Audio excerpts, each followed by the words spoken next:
Samantala, mula sa tamis ng harana, sa ilalim ng bintana hanggang sa bilis ng swipe right sa screen ng cellphone, paano nga ba nagbago ang sining ng pagsuyo ng mga Pilipino sa paglipas ng mga dekada?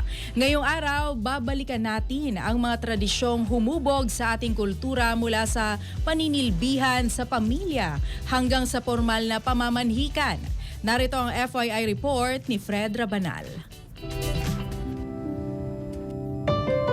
Bago pa man umusbong ang modernong paraan ng panliligaw, malalim na ang ugat ng tradisyong ito sa iba't ibang kultura sa buong mundo. Ang konsepto ng panliligaw o courtship ay nagsimula pa noong sinaunang panahon, kung saan ang pagbuo ng relasyon ay itinuturing hindi lamang personal na usapin kundi isang kasunduan ng pamilya at komunidad. Sa Europa noong Middle Ages, karaniwan ang formal na panliligaw na may pahintulot ng magulang, kalakip ang pagpapakita ng dangal, katapatan at kakayahang bumuhay ng pamilya. Sa Asya naman, kabilang ang Pilipinas, ang panliligaw ay naging mas sining at makataong proseso. Bago dumating ang mga mananakop, may sariling anyo ng ligawan ang mga sinaunang Pilipino, kabilang ang pagbibigay ng bugay o handog, pagsasagawa ng serbisyo sa pamilya ng babae at pagpapakita ng tapang at sipag. Subalit higit na nahubog ang konsepto ng panliligaw sa bansa nang dumating ang mga Kastila noong ika-16 na siglo. Dala ng mga Kastila ang impluwensya ng kulturang Europeo at Kristyanismo na nagbigay diin sa konserbatibo at formal na relasyon. Dito umusbong ang harana, isang romantikong tradisyon kung saan umaawit ang lalaki sa ilalim ng bintana ng babaeng nililigawan, kadalasan sa saliw ng gitara. Ang harana ay simbolo ng tiyaga, respeto at taus-pusong damdamin at naging pamantayan ng romantikong panliligaw sa loob ng maraming dekada. Bukod sa harana, naging bahagi rin ng panliligaw ang pamamanhikan, kung saan formal na hinihingi ng pamilya ng lalaki ang kamay ng babae sa kasal. Ipinapakita rito ang kahalagahan ng pamilya at kolektibong pagpapasya sa kulturang Pilipino. Sa paglipas ng panahon at pag-usbong ng teknolohiya, unti-unting nagbago ang anyo ng panliligaw. Mula sa liham at harana, napalitan ito ng text messages, social media at online dating. Gayunpaman, nananatili sa puso ng maraming Pilipino ang esensya ng tradisyonal na panliligaw, ang respeto, katapatan at malasakit na patuloy na nagbibigay kulay sa kultura ng pag-ibig sa bansa. Para sa FYI,